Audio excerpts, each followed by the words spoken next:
Hi, my name's Phil. I like to talk about politics, and in this video I'd like to discuss how about 20% of all Reform UK's councillors, which is not that many of them to be honest, are threatening to resign over Nigel Farage's leadership. Now this is really odd given if you believe the media report. I mean, everything's going Reform UK's way, right? So what's going on, and does Nigel Farage have got some delicate party politicking to do now? But first, for daily political commentary, please hit the subscribe button so you don't miss out. So, it looks like Nigel Farage is getting a taste of what actual party politics can be about. We've been used to Labour councillors jumping ship. They're struggling to make the transition from a party of protest to a party of power. We've had Conservative councillors been trying to downplay their links with the National Party for several years in the face of 14 years of ruin, particularly on local government. But now Reform UK face a similar problem, arguably a bigger problem, because if 10 Reform UK councillors are giving notice that they are resigning from the party, that is literally 20% of all their councillors across the entire country. So what are their reasons? Well, according to a report in The Guardian, they are complaining about the autocratic way in which the party is run. This is presumably referring to the fact that Reform UK are not actually a political party. They are a private company, 60% owned by Farage. He decides everything. Now, it is true that he has said the party is going to democratise, and he appointed a party chair, Zia Yusuf, who makes all the right noises about wanting to make this happen. And you can probably imagine that something like this can't be done overnight. So if the party has already committed to becoming a proper party with proper members who will get to vote on certain things, and Farage has promised to give up all his shares, why are these councillors in a flap? Well, there are a few possibilities.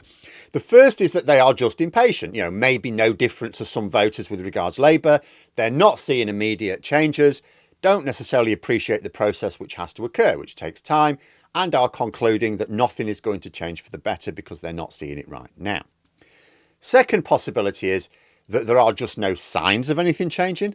Like Labour have presented a budget and are passing lots of legislation. So for the people looking at that, you can go, okay, well, once that's done and implemented, then we should start to see some changes coming as a result of it.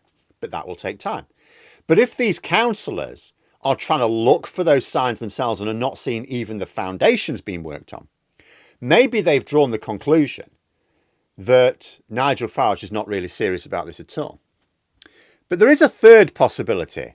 Little tangent first. So Ben Habib, the first former Reform UK, I suppose, to start raging against them. Former Deputy Leader of Reform UK. He stood for election, lost in the general election. Now spends his days raging against the undemocratic nature of Reform UK and Nigel Farage. Now, when he joined, it wasn't democratic then, nor was there any public promise to make it democratic. He says he was privately told that. But the party never made any show of wanting to turn into a political party, a proper political party. So if you ask me, the reason he's whining is because he was sacked as deputy leader, and because Reform UK have no proper party structure, that left him with no official role in the party at all. Because he started raging at the lack of democratic structures at the exact point Reform UK was saying they would put them in.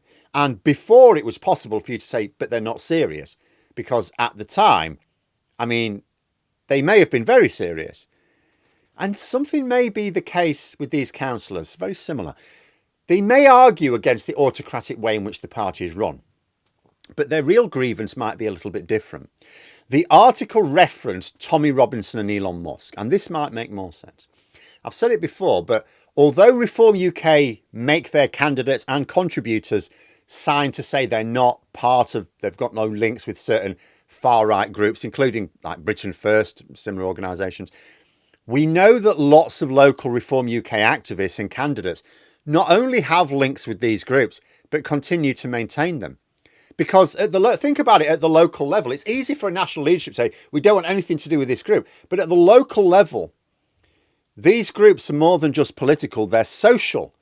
These people aren't going to give up their friends or racist drinking sessions just because Nigel Farage says it's a bit politically awkward. So you often find local Reform UK activists sharing material from these groups because it's been posted by their mate, right? The guy they go drinking with of a Saturday afternoon. So it may be more likely that these councillors are trying to put pressure on Farage to, like, you know, come back to the fold, so to speak, and jolted into action by Elon Musk's outburst last weekend. See, if they think that Farage's distance from Tommy Robinson, Britain First and others, is not only splitting the crazy vote, they don't see it as the crazy vote, of course, but potentially costing the very valuable support and funding which Space Karen can provide, then they may feel that Farage is getting too far away from the base.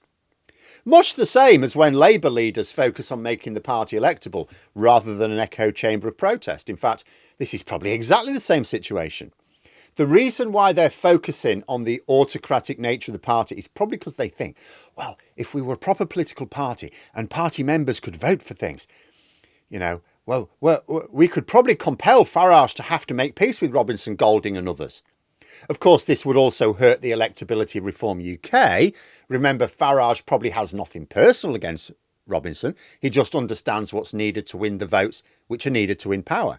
You know, Nigel Farage, although I'll say he melts down really very easily when he's properly scrutinised, he understands politics. It would be silly to say he doesn't understand politics.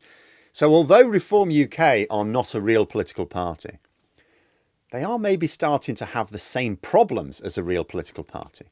You know, the base of any party has a fundamentally different attitude towards things compared to the voters. Now, if you are chasing after a fairly narrow subsection of the voting base, you don't have to stray too far away from your base of support. But like Labour and the Conservatives traditionally have the toughest time dealing with this disparity because they need a very broad appeal to succeed in a first past the post system. But when they want to win, they have to focus on key voters because there are more of them. And the thing about key voters is they're also swing voters, which means they're not at all anything like your base support. And the base, when it wants to win as well, accept that it's a price worth paying to actually get into government and deliver like 80% of what they want to happen anyway. Reform UK can't actually dangle that carrot. Yes, they say they're going to win the next election and they keep throwing up polls, go, oh, look. But I don't think it's enough for most people to believe it, you know, to use as an incentive to put eyes on the prize. If the realistic prize on offer is basically just winning a lot more seats in Parliament, but still being in opposition, then I guess some of these activists don't necessarily think it's worth having to pretend that they've got nothing to do with their close mates of many years who happen to be activists for Tommy Robinson, Britain First, or any of the other wannabe brown shirts. So is this going to be an isolated bit of internal party friction? Or does Nigel Farage now have to learn some delicate party management skills as he attempts to broaden the appeal of his party? You know, does he have to try and find some common ground whereby he can distance himself from the more aggressive racists as far as the voting public are concerned, but close enough to nudge and wink towards those same elements to keep them from causing trouble? And it's interesting that I've not seen Musk escalate his split with Farage in the last few days. How furiously is Farage grovelling behind the scenes to this foreigner and former illegal immigrant? And is it working?